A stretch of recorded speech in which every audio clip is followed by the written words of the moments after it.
አንድ የልጅቷ ትስታና ራሴን ለማጥፋት የሞከርኩበት ቅጽበት። ስለዚያች ሴት ስለዚያች ልጅ ሁል ጊዜ የማስበው ትስታ ከአእምሮዬ ሊወጣ አልቻለም። በጥሬው በየቀኑ 24 ሰዓት ሙሉ በአእምሮዬ ውስጥ ነበረች። በሃይዌይ በፍጥነት መንገድ ላይ በሰዓት 75 ወይም 80 ማይልስ እየነዳሁ ነበር። እግሬን ጋዝ ላይ ሙሉ በሙሉ ጫንኩት። እጄ እዚህ መሪው ላይ ነበርና አይኖቼን ጨፈንኩ። 4 3 2 1 በዚህ ጊዜ ከዚህ የበለጠ ጥልቅና ትርጉም ያለው ነገር መፈለግ እንዳለብኝ ተረዳሁ። የሚረዱኝን መጻሕፍትና የተለያዩ ፍልስፍናዎችን፣ ኢዝሞችን መፈለግ ጀመርኩ። ቡዲዝምን አየሁ፣ ሂንዱይዝምን አየሁ፣ መጽሐፍ ቅዱስን አየሁ። ነገር ግን ምንም አልገባኝም፣ አልሰራልኝም። ከዚያም የቁርአን አፕሊኬሽን አወረድኩና ማንበብ ጀመርኩ። 20 ደቂቃ ያህል አለፈ። ከቆየ 1 ሰከንድ አልኩ። ላለፉት 25 ደቂቃዎች ስለዚያች ልጅ አላሰብኩም ነበር። ይህ አስገራሚ ነበርና አንድ ጥቅስ አያህ ላይ ደረስኩ። ከእንዴት ሊያውቅ ቻለ? ይህንን የሚያውቅበት ምንም መንገድ የለም በፍጹም።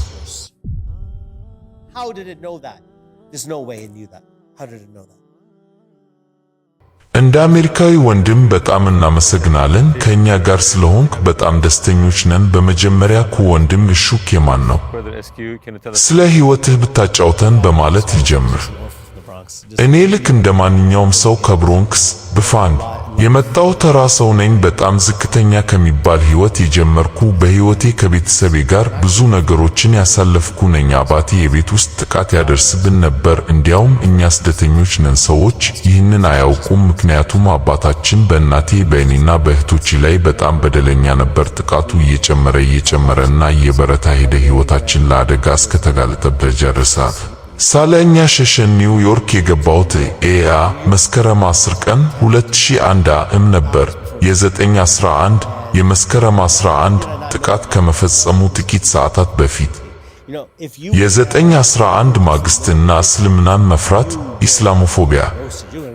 የ9/11 ጥቃት ምን እንደሆነ እንኳ አላውቅም ነበር፣ ነገር ግን ይህ ሕይወቴን ሙሉ በሙሉ ቀየረው። ቆዳ ጠይም ከሆነ እና ትንሽ ለየት ካልክ ትሰደባለህ፣ ይሳለቁብሃል፣ ትንገላታለህ። የመጀመሪያውን የትምህርት ቤት ቀኔን አስታውሳለሁ። ሁሉም ሰው አላዋቂ ነበር። ልጆቹ የሚያውቁት ወላጆቻቸው የነገሯቸው እና ዜና የሚለውን ብቻ ነበር። ያኔ የነበረው ኢስላሞፎቢያ እስልምና በጣም አስከፊ ነበር። አሁን የከፋ ከመሰላችሁ ያኔ የነበረው የባሰ ነበር። እኔም ያንን ከአስከፊ ነገር ጋር አያዝኩት። ይህ ነገር እኔ ምንም የማላውቅበት ሆኖ ሳለ ለምን ይህን ያህል ችግር ውስጥ ይከተኛል አልኩ። ከዚህ ክስተት ጋር ምንም ግንኙነት አልነበረኝም፣ ነገር ግን እኔ ምንም በሌለውበት ነገር ይከሱኝ ነበር። ስለዚህ ከእስልምና ጋር ምንም ግንኙነት እንዲኖረኝ አልፈለጉኩም። ለእኔ እስልምና እና ሽብርተኝነት አንድ ነበሩ። ሙስሊሞች ሽብርተኞች ናቸው ብዬ አምን ነበር፣ እኔ ራሴ ሙስሊም ብሆንም እንኳ። ስለዚህ እንደ ሕፃን ሳድግ ከእስልምና ምንም ነገር አልፈልግም ነበር። ሰዎች ከየት እንደመጣው ሲጠይቁን ከፖርቶሪካዊ ነኝ ከላቸው ነበር፣ ከዶሚኒካን ነኝ ከላቸው ነበር፣ አልፎ ተርፎም ከሜክሲኮዊ ነኝ ከላለው ግን ፓኪስታናዊ ነኝ በፍጹም አሉ። በኒውዮርክ ትምህርት ቤቶች ውስጥ የብረት መፈተሻ መሳሪያዎች አሉን። ስለዚህ በእኔ ላይ ምንም አይነት ነገር እንዳይገኝ በጥንቃቄ ይጠብቅ ነበር። ለምን ቢባል ትንሽ ነገር ከተገኘበኝ ከቦምብ ይዟል ስለሚሉኝ ያው ቅጽል ስሜ ከሽብርተኛ ቴሮሪስት ነበር። አሁን ራሳችሁን በ14 ወይም በ15 ዓመት ልጅ ቦታ ላይ አድርጉ። ሙስሊም መሆን ትፈልጋላችሁ? በፍጹም ሙስሊም መሆን ደስታዬን የሚከለክለኝ ትልቁ ነገር እንደሆነ ይሰማኝና አምን ነበር። ስለዚህ ከእሱ ይበልጥ ለመራቅ ወሰንኩ። 3 ወደ ጥፋት ሕይወት መግባትና የእናት መከራ። ነፍሴ የፈለገችውን ሁሉ አደርግ ነበር። ሴት ከፈለግኩ አገኛለሁ፣ ሌላም ነገር ከፈለግኩ አገኛለሁ። ለጊዜው ያስደስታል፣ ነገር ግን ቆይቶ የበለጠ ትፈልጋለህ። ይህ በሕይወቴ ውስጥ እውነተኛውን ድብርት ዲፕሬሽን እንዳገኝና ወደ መጨረሻው ማጥ ውስጥ እንዲገባ አደረገኝ። ድብርቴ ወደ ራሴን የማጥፋት ሐሳቦች እንዲሄድ አደረገኝ። ከእስልምና ይበልጥ እንድርቅ ያደረገኝ ይህ ነው። ከእናቴ ጋር ሲሄድ ሰዎች እናቴ መሆኑን እንዳያውቁብኝ ቀድማኝ እንድትሄድ አልፈቅድላትም ነበር። በጣም መጥፎ ነበርኩ። ይህንን በመናገሬ አልኩራም፣ ነገር ግን እያጋጠመኝ የነበረውን እውነታ ነው የምነግራችሁ። እናቴ ብዙ መከራዎችን አሳልፋለች። እኛ ደግሞ አመፀኛ ታዳጊዎች ነበርን። እናቴ በእኔ ምክንያት ሌሊቱን ሙሉ ሳትተኛ ታድር ነበር። እኔ በክለቦች ውስጥ ሳመሽ ወደ ቤት በማልመለስበት ጊዜ ሰዎች በዱዓዋ በጸሎቷ ምክንያት እንዴት ወደዚህ ሕይወት እንደተመለስኩ አይረዱም። እሷ ትጸልይልኝ ነበር፣ አላህ እንዲመራኝ ትለምን ነበር። ይህ ግን በአንድ ጀንበር አልሆነም፣ ዓመታትን ወስዷል። እናቴ ፎርማል ትምህርት አልነበራትም። በፍትህ ስርዓቱ ውስጥ በምሽት ፈረቃ ትሰራ ነበር። ምሽት ላይ በጣም አስከፊ ከሚባሉ ሰዎች ጋር ትሰራ ነበር። በምታገኘው ጥቂት ገንዘብ ለእኔ ቆንጆ ነገር ለመግዛት ትሞክር ነበር። እኔ ግን በትምህርት ቤት ሰዎች እንዳይስኩበኝ ስኒከር ጫማ ስለምፈልግ ይህ ምንድነው የምትገዢልኝ? ለምን አልተማርሽም? ምን አይነት እናት ነሽ? ተምረሽ ቢሆን ኖሮ ጥሩ ኑሮ ትሰጭን ነበር ከላት ነበር። ሰዎች ስለ እናቴ ሥራ ሲጠይቁኝ ከባሪስታ ናት ከእያልኩ ዋሽ ነበር። በእሷ አፍር ነበር። ምንኛ አስከፊ ልጅ ነበር። በወቅቱ ምን አይነት አስተሳሰብ ነበረኝ? በዚያ ሕይወት ደስተኛ ነበርኩን? 4 የፍቅር ስብራት እና የድብርት ማጠናቀቂያ ነጥብ። በመጨረሻ ሕይወቴን ሙሉ ማሳለፍ የምፈልጋት ሴት ያገኘው መሰለኝ። ይህች ናት ከአልኩ። ነገር ግን ችግሩ ወንድ ጓደኛ ነበራት። አላህ ይመራት በያለችበትም ይባርካት። ምክንያቱም ይህ ወደ እስልምና እንድመለስ ሰበብ ሆኗል። ከእሷ ጋር ከተለያየም በኋላ ለእሷ ያለኝ ስሜት በጣም ከባድ ነበር። ስሜቴ ከእሷ ጋር በጣም ተሳስሮ ስለነበር መቼ ነው ከዚህ ሰው ጋር የምትለያየው እላት ነበር። በመጨረሻ ልቤ መሸከም አቃተው። ወንድሜ በጣም በዛብኝ። ይህንን ነገር ማቆም አለብኝ ከአልኩ እናም ከእሷ ጋር ያለውን ነገር አቆምኩ። ወደ ፈጣሪ ተመለስኩ። ሰዎች ለምን የድብርት ማስታገሻ መድኃኒቶችን አንቲዲፕሬሳንትስ እንደሚወስዱ ልንገራችሁ። ምክንያቱም ሁሉ ነገር አላችሁ፣ ነገር ግን አላህ ከሌላችሁ ምንም የላችሁም። በሕይወታችሁ አላህ ከሌለ ምንም እንደሌላችሁ ትረዳላችሁ። እናም በሃይዌይ ላይ በሰዓት 75 ወይም 80 ማይልስ እየነዳው እግሬን በፍጥነት ማፍጠኛ ላይ ጫንኩት። እጄን እዚህ አድርጌ አይኖችን ጨፈንኩ። 5 4 3 2 1 አሁንም እዚህ አለው። አደጋ እንዲደርስብኝ ወይም የሆነ ነገር እንዲሆንብኝ እመኝ ነበር። ምክንያቱም ሰልችቶኝ ነበር። ከእንግዲህ መኖር አልፈለግኩም ነበር። በባኙ ውስጥ ማልቀስ እና ዱዓ ማድረግ። ከዚህ ድብርት እንዴት ወጣ? ለእኔ ከድብርት ውስጥ ከወጣ ድረስ ራሱ በድብርት ውስጥ እንደነበርኩ አላውቅም ነበር። በጣም ረጅም ጊዜ ምን አይነት ስቃይ ውስጥ እንደነበርኩ የገባኝ ያኔ ነው። የመጨረሻው የመረረኝ ነጥብ የመጣው ነገሮች ሁሉ ከአቅሜ በላይ ሲሆኑ ነው። ደስተኛ አልነበርኩም። አንድ ቀን ከእንቅልፌ ስነቃ በተለየ ሁኔታ አስታውሰዋለሁ። ሻወር ቤት ውስጥ በባኙ ውስጥ ሆኜ ሻወሩ እየፈሰሰ እያለቀስኩ ነበር። ባኙስ እያለቀስኩ ነበር። ከውጭ ለሚያየኝ ሰው ገንዘቡ በደንብ ይፈሳል። ሴቶችም እንደዚሁ። ግብዣው፣ ታዋቂነቱ፣ እፈልገው የነበረው ነገር ሁሉ ነበረኝ። ታዋቂ መሆን እፈልግ ነበር። እኔ የፓርቲው ሕይወት ነበርኩ። እኔ ስመጣ ሁሉም ሰው ይነቃቃል። ነገር ግን ያ ሰው በሽንት ቤቱ ውስጥ እያለቀሰ ነው። ያ ሰው ወደ ቤቱ ሲሄድ እያለቀሰ ነው። ያ ሰው ራሱን ማጥፋት ይፈልጋል። ሰዎች ራሳቸውን ሲያጠፉ ከግን እኮ በተነ የሚሉት ለዚህ ነው። ሰይጣን በአንተ ላይ እየሰራ ነው። ምክንያቱም አንተ ራስህን እንድታጠፋ በጣም ይፈልጋል። ምክንያቱም ራስን ማጥፋት በቀጥታ ወደ ገሃነም የሚወስድ አንደኛ ደረጃ የቪአይፒ ቲኬት ነው። ሰይጣን እንዲያሸንፍ ለምን ትፈቅዳለህ?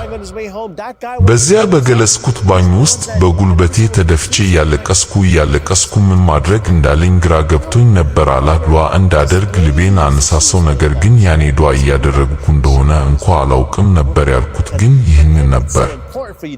ከዚህ በላይ የሆነ ሌላ ኃይል ካለ እባክህ አሁን ከዚህ ሁኔታ አውጣኝ። ትክክለኛውን መንገድ እንድከተል ምን ማድረግ እንዳለብኝ እንድገነዘብ የሆነ አይነት መመሪያ ስጠኝ። ካልሆነ ግን አሁኑኑ ሕይወቴን አብቃው። ምንም ነገር መፈለግ አልፈልግም። አልሐምዱሊላህ ያ የሻወር ቤት ቆይታ ሕይወቴን ቀየረው። 5 የፓኪስታን ጉዞ እና እውነትን የመፈለግ ጥረት።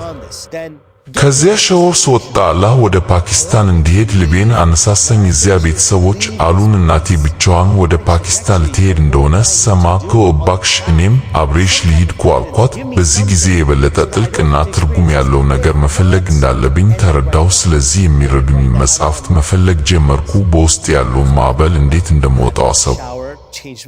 መጀመሪያ ያነበብኩት መጽሐፍ ከዘ ሲክሬት ከዲሄሴክሬድ የሚል ነበር። ይህ ስለ ስበት ሕግ ማኒፌስቴሽን እና አዎንታዊ ጉልበት ፖሰዴቢያነሬን የሚያወራ ነው። በጎ ካሰብክ በጎ ይሆናል። አጽናፈ ሰማይ ከነሄርስ ይረዳሃል ይላል። ነፋሱ ሲነፍስ ምልክት ነው ይሉሃል። ምን እያወሩ ነው? ስለዚህ የአስተሳሰብ ጉድለቶች እንዳሉት አውቅ ነበር። ምክንያቱም መጽሐፉን ባነበውም እንኳ ድብርቴና ስለዚያች ሴት ያለኝ ሐሳብ አልጠፋም፣ ይልቁንም ሐሳቡ ደጋግሞ ይመጣ ነበር። ከዚያም ወደ መጽሐፍት መደብሮች ሄጄ ስለ ቡድሂዝም የሚያወራ መጽሐፍ አገኘው። ስለ 7ቱ የቡድሂዝም መርሆች እና የደስታ ሕጎች ያወራ ነበር። ሜዲቴሽን ማሰላሰል ለመለማመድ በጣም ሞከርኩ። ነገር ግን አይኖችን ጨፍነ በአተነፋፈስ ላይ ብቻ በማተኮር እንዴት ሁሉም ሐሳቦች ማስወገድ ትችላለህ? ሐሳቦቹ ግን አሁንም ይመጡ ነበር። በዚህ መሃል መጽሐፍ ቅዱስንም አንስቴ ማንበብ ጀመርኩ። ኦሪት ዘፍጥረትን እና ሌሎች መጽሐፍትን አነበብኩ። ነገር ግን እያነበብኩ ሳለ በውስጣቸው ጉድለቶች ይታዩኝ ነበር። ልቤም ሰላም አላገኘም። ከነበርኩበት ድብርትም ሊያወጡኝ አልቻሉም። 6 የረመዳን መምጣትና የቁርአን ተአምር።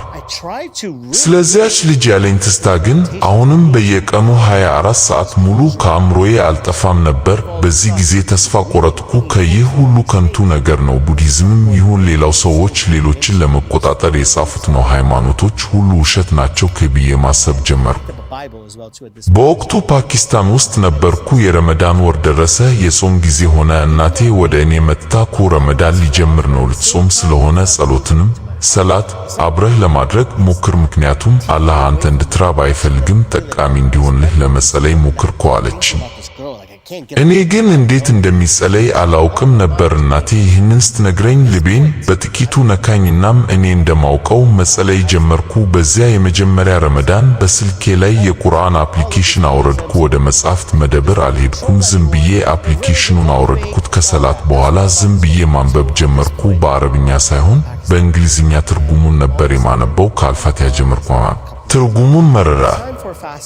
ከዚያ ወደ ቀጣዩ ምዕራፍ ወደ ሱረቱል በቀራ ሄድኩ። እያነበብኩ ሳለ 20 ደቂቃ ያህል አለፈ። ከቆየ 1 ሰከንድ አልኩ። ላለፉት 25 ደቂቃዎች ስለዚያች ልጅ አላሰብኩም ነበር። ይህ ለእኔ ትልቅ ተአምር ነበር፣ ምክንያቱም ከ5 ደቂቃ በላይ ስለዚያች ልጅ ሳላስብ መቆየት አልችልም ነበር። ሁልጊዜ አእምሮዬን ትረብሸው ነበር። ቆይ በጣም ጥሩ ነው አልኩ። እውነቱን ለመናገር ቁርአኑን መጠቀም የጀመርኩት ስለዚያች ልጅ ለመርሳት እና አእምሮዬን ለማዘናጋት ነበር። ቁርአን ለእኔ ከቀድሞ ፍቅረኛዬ ሐሳብ መውጫ መንገድ ሀያክ ሆነልኝ። ይህንን መፍትሄ በማግኘቴ ተደሰትኩ። ነገር ግን ቁርአን ማንበቤን ሳቆም ድብርቱ ይመለሳል። ስለ ቀድሞ ፍቅረኛዬ ማሰብ እጀምራለሁ። ስለዚህ ድብርቱ እንዳይመለስብኝ ስል ብቻ ቁርአኑን ማንበብ እቀጥል ነበር። ሰዎች እያወሩ እያለ እንኳ እኔ ትኩረቴን በቁርአን ትርጉም ላይ አድርጌ አነባለሁ። ዓላማዬ ስለ እሷ ለመርሳት ብቻ ነበር። ቁርአንን መፈተን እና ሕይወቴን የቀየረው ጥቅስ አላህ ቀስ በቀስ አይኖቼን ይከፍትልኝ ነበር። በእንግሊዝኛ ትርጉሙን ሳነብ አንዳንድ ጥቅሶች፣ አያቶች ላይ ትኩረት አደርጋለሁ። ከዚህ ጋር ምን ማለት ነው? በዚህ ጥቅስ ምን ሊያስተላልፍ ፈልጎ ነው እያልኩ አሰላስላለሁ። ስልኬን ዝም ብዬ ትቼው ስክሪኑ ሲጠፋ ለ15 ደቂቃ ያህል በሐሳብ ተውጬ አስብ ነበር። ስልኬን ሳበራው ይህ እኮ በጣም ኃይለኛ ነገር ነው እላለሁ። ይህ መጽሐፍ ከፈጣሪ ካልሆነ በስተቀር ሌላ ሊሆን እንደማይችል መገንዘብ ጀመርኩ። ግን አሁንም ሙሉ በሙሉ አልደነገጥኩም ነበር። ስለዚህ ለመፈተን ወሰንኩ። ከዛሬ ቁርአን አላነብም፣ አልጸልይም፣ ዝም ብዬ እቀመጣለሁ አልኩ። ጾሙን ግን እጾማለሁ። ወንድሜ ሆይ እምልልሃለሁ፣ ባልጸለይኩና ባላነበብኩ በ10 ደቂቃ ውስጥ ያ ሁሉ የድብርት ማዕበል፣ ስለዚያች ልጅ ያለኝ ሐሳብ ሁሉ ተመልሶ መጣብኝ። ወዲያውኑ ሻወሩን አቁሜ ይህ መጽሐፍ ቁልፍ ነው፣ ይህ መጽሐፍ መፍትሄው ነው አልኩ። የበለጠ በጥልቀት ማንበብ ጀመርኩ። አላህ ይህንን መጽሐፍ እንዴት እንደገለጠው፣ ልክ ለሙሴ 10ቱ ትእዛዛት እንደተሰጡት አይነት መገለጥ እንዴት ሊሆን እንደቻለ አሰላስል ነበር። እኔ ያነበብኩት ሳለ ሕይወቴን ይነካው ነበር። ከዚያም አንድ ጥቅስ ላይ ደረስኩ። ይህ ጥቅስ እንደ ወንድነቴ ሕይወቴን እንዴት እየመራው እንደሆነ እንድጠይቅ አደረገኝ። ጥቅሱ እንዲህ ይላል፣ በእርግጥም አላህን በማውሳት በማስታወስ ልቦች ይረጋጋሉ። በዚያ ቅጽበት ሰውነቴን አንቀጠቀጠኝ። ከሕያዋስ ሆንኩ። ስልኬን አጠፋሁት። ይህ ምንድነው? እንዴት ሊያውቅ ቻለ? ወደ አእምሮዬ እንዴት ሊገባ ቻለ? ልቤ እረፍት የሚያገኘው በዚህ እንደሆነ እንዴት አወቀ? አልኩ። በዚያ ቅጽበት ምንም ጥርጣሬ የሌለው መደምደሚያ ላይ ደረስኩ። ይህ እንዴት እንደተገለጠ ባላውቅም ይህ በእርግጠኝነት የአላህ ቃል ነው። 7 ወደ ኒውዮርክ መመለስ እና ፈተናዎችን መጋፈጥ። ረመዳን ሊያልቅ ሲል ጉዞዬም ሊያበቃ ሆነ። ወደ ኒውዮርክ ተመልሼ እውነታውን መጋፈጥ ነበረብኝ። ከዚያ ማምለጫ የለም። ከቁርአን ብዙ ነገር አንብቤ ነበርናም ስለ አስካሪ መጠጦች እና መጥፎ ድርጊቶች ክልከላ ሳነብኩ ቆይ 1 ሰከንድ ኳል ፓኪስታን ለ1 ወር ተኩል ያህል ከቆየው በኋላ ጓደኞቼ ሊያዩኝ ጓጉተው ነበር። እዚያ ስደርስ መጠጥ ሊጋብዙን ከሴቶች ጋር ሊያገናኙኝና ፓርቲ ሊያደርጉ ይፈልጉ ነበር። እኔ ግን ለራሴ ቃል መግባት ነበረብኝ። ከተመለስኩ በኋላ ሰላቴን በፍጹም አልተውም፣ ምክንያቱም በዚህ ጸሎት ውስጥ ትልቅ ኃይል አለ። ቁርአን ማንበቤን አልተውም፣ ምክንያቱም ከድብርቴ ያወጣኝና ስለዚያች ልጅ እንዳልረሳ የረዳኝ እሱ ነው። ወደ ኒውዮርክ ስመለስ ጓደኞቼ ሊያዩኝ ጓጉተው ነበር። ሊጋብዙኝ እና አብረን ልንዝናና ወጣን። መጠጥ ሲቀዱልኝ አልችልም አልኩ። ከእንዴ ለምን አልጠጣህም? ለምን መጠጥህን ትጠብቃለህ? ጠጣ እንጂ አሉኝ። ምን እንደምላቸው ግራ ገባኝ። እንደ ተሸናፊና እንደ ደካማ ተሰማኝ። ጓደኞቼ እኔ ከእንግዲህ አልጠጣም አልኳቸው። ከበረራ ስለወረድኩ ሆዴን አሞኛል መሰል ብዬ አመካኙ። በሁለተኛው ቀን ስንገናኝ ከእንጨስ ይህንን እናድርግ ሲሉኝ አሁንም አልተመቸኝም አልኳቸው። በሶስተኛው ቀን ግን መጋበዙን አቆሙ። እንደሰለችኝ ሰው አዩኝ። ነገር ግን ሌላ አንድ ጓደኛ ነበረኝ። እሱ በመኪና ውስጥ እያለን ወንድሜ መጠጣት አቁመሃል? ከሴቶች ጋር ማትሆን ሁሉም ነገር ሰላም ነው ብሎ ጠየቀኝ። እኔም ወንድሜ እስልምናን እያጠናሁ ነው፣ ቁርአን እያነበብኩ ነው፣ ከእንግዲህ ያ ህይወት ትክክል መስሎ አልታየኝም ብዬ እውነቱን ነገርኩት። ሐራም ዋጋ ያስከፍላል፣ ሐላል ግን በነፃ ነው። ይህንን መናገሬ በጣም አሳፋሪ የሚሆን መስሎኝ ነበር። ነገር ግን እሱ መደነቁ አስገረመኝ። እንዲያውም ከሐራም የተከለከሉ ነገሮች ሁሉ ገንዘብ እንደሚጠይቁ ተረዳሁ። አላህን ለማስቆጣት እና ወደ እሳት ለመሄድ ገንዘብ ትከፍላለህ። መጠጡ ገንዘብ ይጠይቃል፣ ሴቶቹ ገንዘብ ይጠይቃሉ፣ ክለቡ ገንዘብ ይጠይቃል። ሐላልኩ የሆኑ ሰላት፣ ቁርአን ማንበብ፣ ዚክር ግን ሁሉም በነፃ ናቸው። እኛ ግን ለሐራም እንከፍላለን። ጓደኛዬ ከእንግዲያውስ አብረን እንውጣ፣ አንተ መኪና ትነዳልናለህ፣ ዴሴኔቴድ ድራይቨር ትሆናለህ አለኝ። እኔም እሺ አልኩ። እናም ወደ ቡና ቤቶች እና ክለቦች መሄድ ጀመርኩ። ነገር ግን አልጠጣም ነበር። እነዚያን ሰዎች ስመለከት ሁሉም የተረበሹ፣ የሰከሩ፣ በአንድ አቅጣጫ የሚሄዱ ይመስሉ ነበር። ለምንድነው እዚህ መሆን የፈለግነው? ይህ እኮ በጣም አስከፊ ነው አልኩና ወደ ውጭ ወጣው። ከጓደኞቼ እናንተ ተዝናኑ፣ እኔ ውጭ እጠብቃችኋለሁ አልኩ። ከእንግዲህ እዚያ መሆን አልፈለግኩም። በባሩ ውስጥ ያጋጠመኝ የመጨረሻ ክስተት። ከባሩ ውጭ ተቀምጬ ሳለ አንዲት ሴት መጥታ አጠገቤ ተቀመጠች። ማውራት ጀመርን። እኔ ግን በቅርቡ ስላነበብኩት ነገር፣ ስለ ትንሣኤ ቀን፣ የፍርድ ቀን፣ ከሞት በኋላ ስላለው ሕይወት እና ስለ ጀነት ማውራት ጀመርኩ። ከአንድ ፈጣሪ አለ ወደ እሱ መለሳለን፣ በሕይወት ውስጥ ይፈትነናል እያልኩ ስነግራት ያቺ ሴት በድንገት ማልቀስ ጀመረች።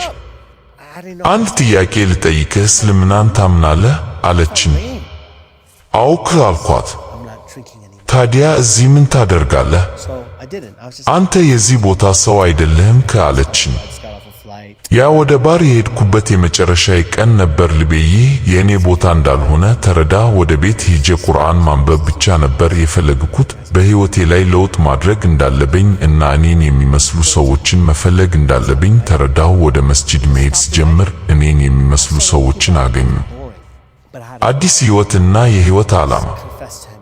እስልምና ከድብርቴ እና ከነበርኩበት አስከፊ ሕይወት አወጣኝ። ወደ ቀድሞ ሕይወት ጃሂሊያ መመለስ በጣም ቀላል ስለሆነ ከነዚያ ጓደኞች እና አካባቢዎች መራቅ አለብን። 100 ሰዎችን የገደለውን ሰው ታሪክ እንደምናውቀው ምሁሩ አላህ ይምርሃል፣ ነገር ግን ካለህበት መጥፎ አካባቢ መራቅ አለብህ እንዳለው ማለት ነው። ይህ የሕይወቴ ዓላማ ሆነ። የምትወደውን ነገር ማጥናት እና ስለ እሱ ማውራት ተፈጥሯዊ ነው። እስልምናን መማር ስጀምር ልቤ ውስጥ ትልቅ ፍቅር አደረ። እስልምና እና የቁርአን ትርጉም ከድብርቴ ስላወጡኝ ይህ ምን ያህል ኃይለኛ መድኃኒት እንደሆነ በዓይኔ አይቻለሁ። አላህ ይህንን እውነት ለዓለም ሁሉ ለማድረስ በታዋሩድ ሰተርነዲን በኩል በእኔ እንዲጠቀም ፈልጋለሁ። አሁን እስልምና ውስጥ ከገባው 12 ዓመታት ገደማ አልፈዋል። አሁንም ውጣ ውረዶች አሉ። ነገር ግን በዲን ላይ መሆኔ ትልቁ ነገር ነው። ልትሳሳት ትችላለህ፣ ነገር ግን አላህ መሐሪ ነው። ሰይጣን መጥቶ አንተ ግብዝ ነህ ሊልህ ይችላል። ነገር ግን ተስፋ አትቁረጥ። አላህ ንስሐ የሚገቡትን ይወዳል።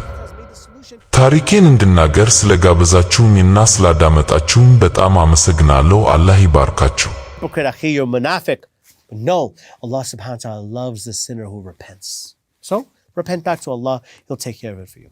Thank you so much for sharing your story sincerely. We learned a lot from you. We really got inspired from your story. May Allah reward you for all the work you have done for this ummah. Jazakallah khairan. Wa welcome. Thank you so much. And thank you everyone for watching.